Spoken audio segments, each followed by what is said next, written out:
نبی صلی اللہ علیہ وسلم کے پاس ایک شخص آیا، بدو تھا، عرابی تھا. اس نے کہا اللہ کے نبی رات خواب دیکھا میرا سر کسی نے کاٹ دیا. مسلم شریف میں حدیث ہے، سر کسی نے کاٹ دیا، اس سر کے پیچھے میں بھاگ رہا ہوں. صحیح. اچھا، آپ صلی اللہ علیہ وسلم اس کی تعبیر کیا کرتے ہیں؟ مسکرائے. سب سے پہلے اس کا غم، ٹینشن، پریشر کو ڈاؤن کرنے کے لیے مسکرائے. آپ نے فرمایا شیطان تمہارے ساتھ چھیڑخانی کرتا ہے خوابوں میں سوئے ہوئے، ایسا خواب کسی سے ذکر نہ کرو. چیلنج ہے علی بھائی آج کے دور میں، ایسا خواب آپ کسی سے جا کے معالج سے ذکر کریں، وہ کہ اوہ ہو جادو ہو گیا آپ پہ، سر کاٹ دیا، ختم ہو گیا، علی بھائی اتر گیا تھا سر، وہ جادو ہے جی، یہ تو کنفرم، اب تو کچھ بھی نہیں بچے گا. صحیح. اسلام کیا کہہ رہا ہے؟ نبی پاک کے پاس صحابی ہیں، آپ مسکرائے، یعنی ٹینشن ہی نہیں لی. اس کو بھی کہا حوصلہ کرو، یہ شیطان چھیڑخانی کرتا ہے.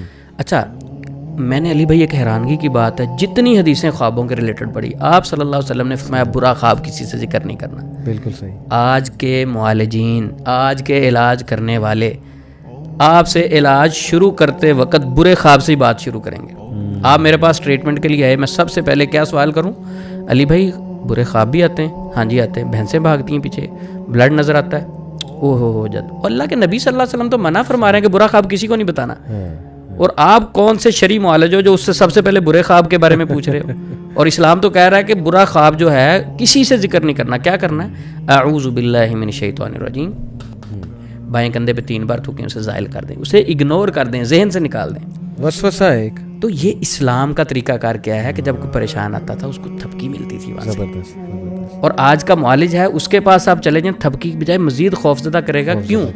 میں کہتا ہوں کہ انسان کے جسم میں شیطان اتنا نقصان نہیں دے سکتا جتنا خوف نقصان کرتا ہے. صحیح. اور خوف سب سے پہلے شیطان پیدا کرتا ہے، پھر اس شکل میں کچھ دنیا میں جو شیطان بیٹھے ہیں وہ ڈراتے ہیں، وہ پیدا کرتے ہیں. ایک اور حدیث بڑی مزیدار، جب یہ لوگ ڈرا کے پیشنٹ کا عقیدہ ویک کر دیتے ہیں، اسے پینک کر دیتے ہیں، انگزائٹی ڈپریشن میں لے جاتے ہیں، پریشان کر دیتے ہیں، اس کے بعد ان کا طریقہ کار بدل جاتا ہے. اچھا، اب اس میں جب ایک بندہ پینک ہو گیا ہے، صحیح، ٹھیک ہے، اس کا نظریہ چینج ہو گیا ہے، تو اس کے بلیوز کے اکارڈنگلی اس کے فیصلے ہوں گے. نبی پاک صلی اللہ علیہ وسلم ایک بوڑھے کا پتہ لینے گئے، تمارداری کے لیے گئے نبی صلی اللہ علیہ وسلم. آپ صلی اللہ علیہ وسلم نے جا کے اس بوڑھے کو کہا لا بأس طہور انشاءاللہ، کوئی مسئلہ نہیں، آپ نے پاک ہو جانا ہے، اس سے آپ ٹھیک ہو جانا ہے، آپ نے صحیح، یہ بیماری آپ کو پاک کرنے والی ہے. تو بوڑھا پتہ کیا کہتا؟ اس میں ذرا نیگیٹیوٹی تھی. کہتا اللہ کے نبی صلی اللہ علیہ وسلم میں جانتا ہوں یہ خواب، یہ جو بخار ہے یہ ایک بوڑھے کو چڑھا ہے، اور بوڑھے کو پکڑنے کے بعد یہ اس کو قبر تک لے جائے گا. یہ حدیث کے لفظ ہے. تو نبی پاک صلی اللہ، بخاری شریف کی حدیث ہے، نبی پاک صلی اللہ علیہ وسلم نے فرمایا ٹھیک ہے پھر اللہ تیرے ساتھ ایسا ہی معاملہ کرے. مختلف روایات میں ملتا ہے کہ نیکسٹ ڈے ہی اس کی ڈیتھ ہو گئی. اب اس کے اندر نیگیٹیوٹی تھی. آج کل مریض کے اندر نیگیٹیوٹی معالجین پیدا کرتے ہیں. صحیح. ایک خاتون کہتے ہیں محلے میں اگر بیمار ہو نا تو اس کی 10 خواتین پتہ لینے آ جائیں تو وہ ویسے ہی جاتی رہتی. اس کی وجہ کیا ہوتی ہے؟ وہ ساتھ والی ہمسائی آئے گی نا، اس نے کہا نا باجی یہ تو میری ایک آنٹی کو مسئلہ بنا تھا، وہ تو بیچاری دنیا سے چلی گئی تھی. وہ بار بار نیگیٹو باتیں کر کے اس کے نفسیات پہ اثر ہوتا ہے. صحیح. تو یہ ساری چیزوں سے علی بھائی سمجھ یہ لگتی ہے کہ انسان کے نفسیات پہ یہ چیزیں اتنی اثر انداز ہوتی ہیں، انگزائٹی، ڈپریشن، سٹریس، اگر تو کسی اور معاملے کی وجہ سے تو ان سے بوسٹ اپ ہو جاتا ہے، مزید بڑھ جاتا ہے. کچھ لوگ تو آپ کو ایسے بھی کہیں گے علی بھائی جنات میں نے آپ کے جلا دیے اور آپ کے جن میں نے ایک بوتل میں قید کر دیے. ٹھیک ہے، آپ کے جن قید بھی ہو گئے بوتل، نیکسٹ ڈے وہی پھر حاضر ہو جاتے ہیں پیشنٹ میں. صحیح. وہ نیکسٹ ڈے کہاں سے آ گئے؟ اب عامل صاحب سے پوچھا جائے، سب سے پہلا سوال عامل صاحب سے پوچھا جائے آپ نے جن جلائے؟ جی. کتنے جلائے؟ جی 500 جن جلا دیا. ان سے حلفیہ پوچھیں کہ قسم کھا کے اٹھائیں آپ نے کبھی دیکھے ہیں جن جلے ہوئے؟ کبھی دیکھے ہوں؟ یہ جو گنتی کرتے ہیں کبھی سامنے کھڑے ہوئے دیکھیں؟ صحیح. انہ یراکم ہوا وقبیل من حیث لا ترونہ، وہ تمہیں وہاں سے دیکھتے ہیں، آپ تو دیکھ نہیں سکتے. ایک معالج تو دیکھ نہیں سکتا، گنتی کیسے کر لیے؟ پھر کہتے جلا دیے. حضرت بخاری شریف کی حدیث ہے، حضرت علی رضی اللہ عنہ کے پاس کچھ زندیق لائے گئے، حضرت علی رضی اللہ تعالیٰ عنہ انہیں جلا دیا. یہی بات عبداللہ بن عباس رضی اللہ عنہ تک پہنچی.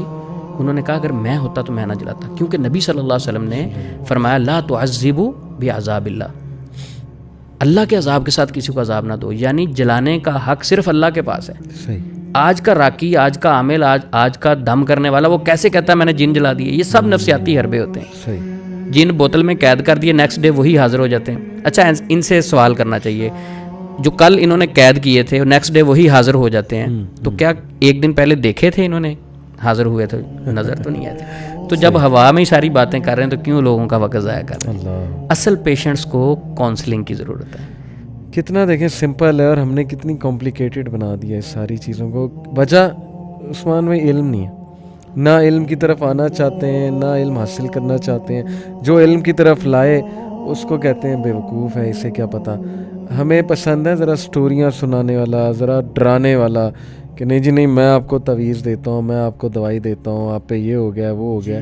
یہ سب شیطان کی گیم ہے. میں تو یہی کہوں گا کہ پاورفل بنا دیا اسے ہم نے, حالانکہ وہ کچھ بھی نہیں ہے.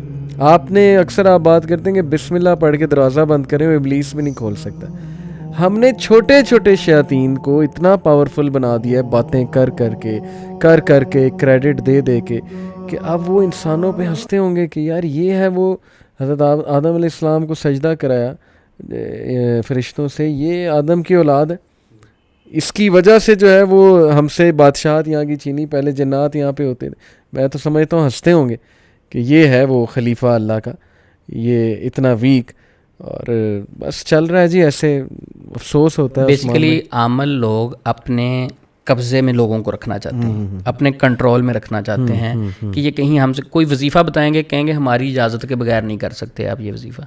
کو عمل بتائیں گے, نہیں اس کے لیے اجازت ضروری ہے. یہ بھی بڑا کامن ہے. ہاں ٹھیک, اچھا اجازت اس سے بندہ اس عامل صاحب سے پوچھے, سب سے پہلی جو چیز شریعت نے ہمیں دے دی, اذکار دیے صبح شام کے, قرآن کی تلاوت دی, ساری چیزیں, وہ کون دنیا کا بندہ ہے جو اس اجازت کو روک لے؟ اللہ, جس نے کلمہ پڑھا سب کو اجازت ہے, کون ہوتا ہے وہ اجازت روکنے والا؟